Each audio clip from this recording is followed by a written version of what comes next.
अयूब बाब नंबर 14। औरत से पैदा हुआ इंसान चंद एक दिन जिंदा रहता है और उसकी जिंदगी बेचैनी से भरी रहती है। फूल की तरह वो चंद लम्हों के लिए फूट निकलता, फिर मुरझा जाता है। साये की तरह वो थोड़ी देर के बाद उजल हो जाता और कायम नहीं रहता। क्या तू वाकई एक ऐसी मखलूक का इतने गौर से मुआयना करना चाहता है? मैं कौन हूँ कि तू मुझे पेशी के लिए अपने हुजूर लाए? कौन नापाक चीज को पाक साफ कर सकता है? कोई नहीं। इंसान की उम्र तो मुकर्रर हुई है, उसके महीनों की तादाद तुझे मालूम है, क्योंकि तू ही ने उसके दिनों की वो हद बांधी है जिसे आगे वो बढ़ नहीं सकता।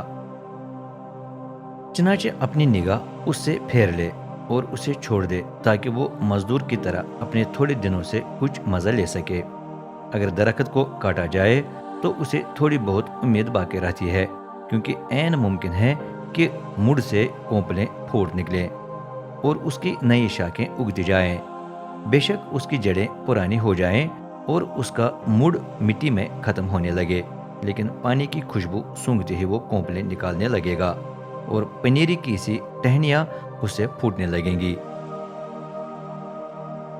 लेकिन इंसान फर्क है, मरते वक्त उसकी हर तरह की ताकत जाती रहती है, दम छोड़ते वक्त उसका नामो निशान तक नहीं रहता। वो उस झील की मानंद है जिसका पानी उजल हो जाए, उस नदी की मानंद जो सुकड़ कर खुश्क हो जाए। वफात पाने वाले का यही हाल है, वो लेट जाता और कभी नहीं उठेगा। जब तक आसमान कायम है, न वो जाग उठेगा न उसे जगाया जाएगा।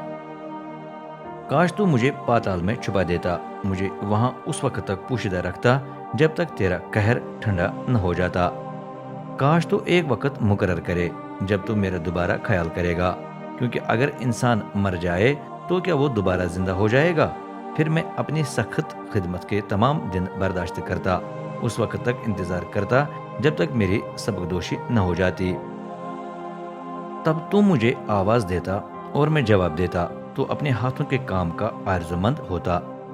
उस वक्त भी तू मेरे हर कदम का शुमार करता, लेकिन न सिर्फ इस मकसद से कि मेरे गुनाहों पर ध्यान दे, तू मेरे जराइम थैले में बांधकर उस पर मुहर लगा देता, मेरी हर गलती को ढांक देता। लेकिन अफसोस, जिस तरह पहाड़ गिरकर चूर चूर हो जाता और चट्टान खिसक जाती है, जिस तरह बहता पानी पत्थर को रगड़ रगड़ कर खत्म करता और सैलाब मिट्टी को बहा ले जाता है, उसी तरह तू इंसान की उम्मीद खाक में मिला देता है। तू मुकम्मल तौर पर उस पर गालिब आ जाता तो वो कोच कर जाता है, तू उसका चेहरा बिगाड़ कर उसे फारिग कर देता है। अगर उसके बच्चों को सरफराज किया जाए तो उसे पता नहीं चलता, अगर उन्हें पस्त किया जाए तो ये भी उसके इल्म में नहीं आता। वो सिर्फ अपने ही जिस्म का दर्द महसूस करता और अपने लिए ही मातम करता है।